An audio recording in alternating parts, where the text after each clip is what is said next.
has three distinct types of work.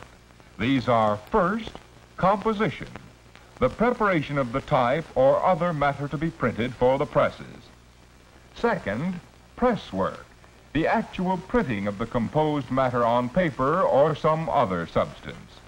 And third, bindery work, the folding or joining together of the printed sheets into various forms so that they may be sent to the public. In the composing room of a good-sized printing firm, the duties are divided among several employees, specializing in various phases of the work. The copy for jobs to be printed goes first to the markup man. The markup man must have a thorough knowledge of the art of printing. He decides what styles and sizes of type will produce an attractive result. He indicates the parts to be set by hand compositors and those to be set by machine operators.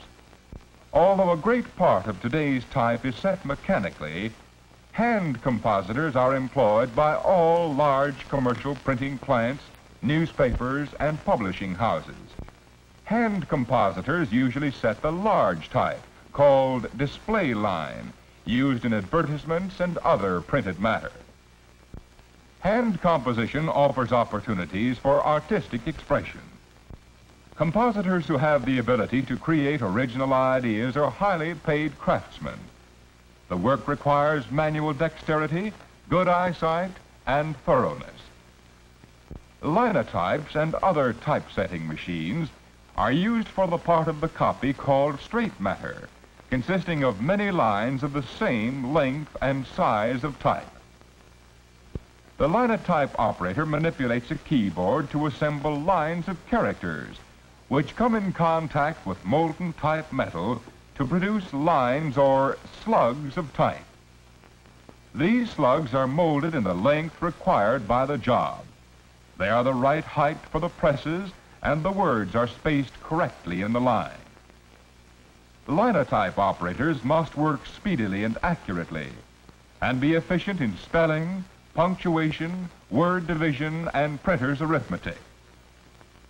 Some printing firms have monotype machines, which consist of two separate units, the keyboard and the casting machine. When the monotype keyboard operator presses the keys, punches driven by compressed air perforate a paper ribbon at the top of the machine. When the operator finishes, the ribbon is removed and placed in the casting machine. The perforated paper controls the movements of the machine, causing it to produce individual type characters set in properly spaced lines. There are other kinds of typesetting machines, but the monotype and linotype are typical examples. When a page of type has been set either by a machine or by hand, it is placed in a small proof press and printed on a large piece of paper. This leaves wide margins around the type where the proofreader indicates mistakes to be corrected.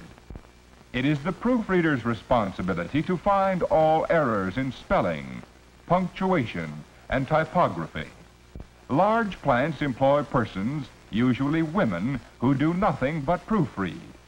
But in some shops, this job may be done by the foreman or head operator.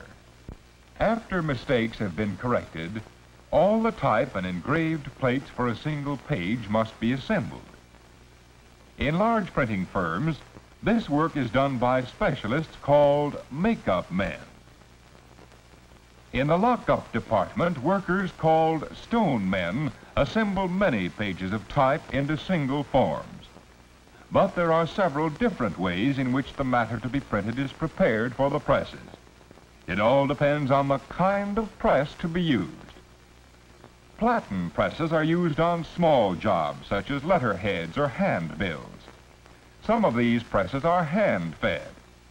On other small job presses, an ingenious device feeds the paper automatically. There are automatic cylinder presses for long runs of small work. In offset presses, the matter to be printed is first impressed from a zinc plate to a special rubber roller, then transferred to the paper. And for printing magazines, books, and newspapers, there are immense high-speed rotary presses which, printing both sides of the paper in one operation, turn out thousands of folded copies per hour. But no matter what kind of press is used, a pressman must be a skilled, conscientious worker. He is in charge of expensive machinery and materials, and the quality of the work produced depends on his ability. Before a job can be printed, the pressman must make ready, that is, compensate for inequalities of pressure of the paper against the plate. This is done by building up portions of the impression surface with thin pieces of paper cut to the proper shape so that the pressure is equalized. A pressman must know how to adjust his press to all kinds of paper and secure mechanical accuracy throughout. He must have an eye for intensity of color and see that the inking is uniform at all times. And pressmen should be able to supervise assistants, for in many plants, an experienced man may be responsible for the proper functioning of several presses operated by apprentices. The printing trades acquire most of their new workers through apprenticeship or training on the job.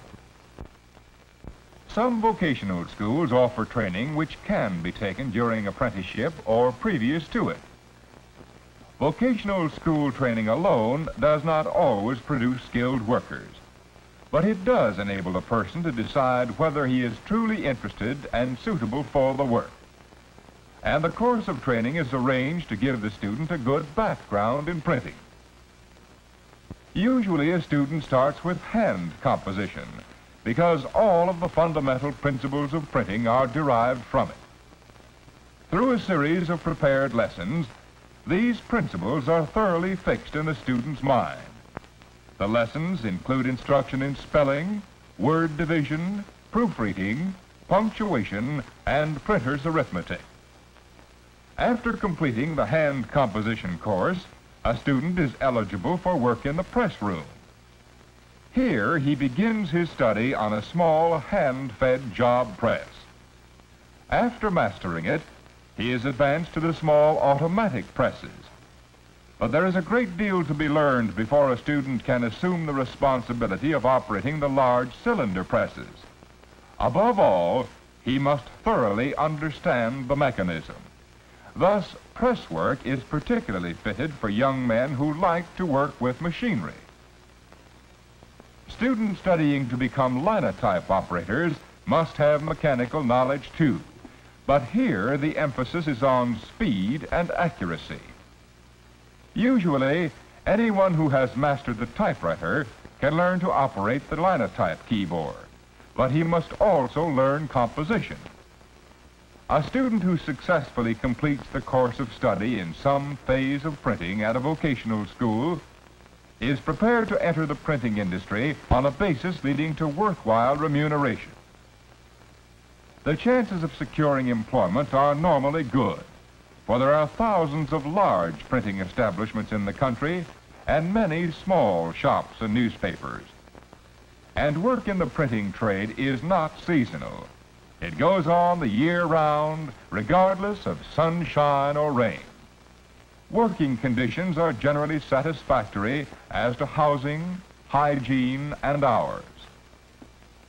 If you think you would be interested in printing as a vocation, investigate its possibilities and prepare yourself accordingly for the phase of the work for which you are best suited. The printing industry needs young men and women in its composing rooms where thoughts and ideas are fashioned into type. It needs mechanically minded young men in its press rooms to operate the intricate machinery. It is a growing industry, high on the list of those offering stability of wages and employment, a high proportion of salaried positions, and real opportunities for advancement. Perhaps you will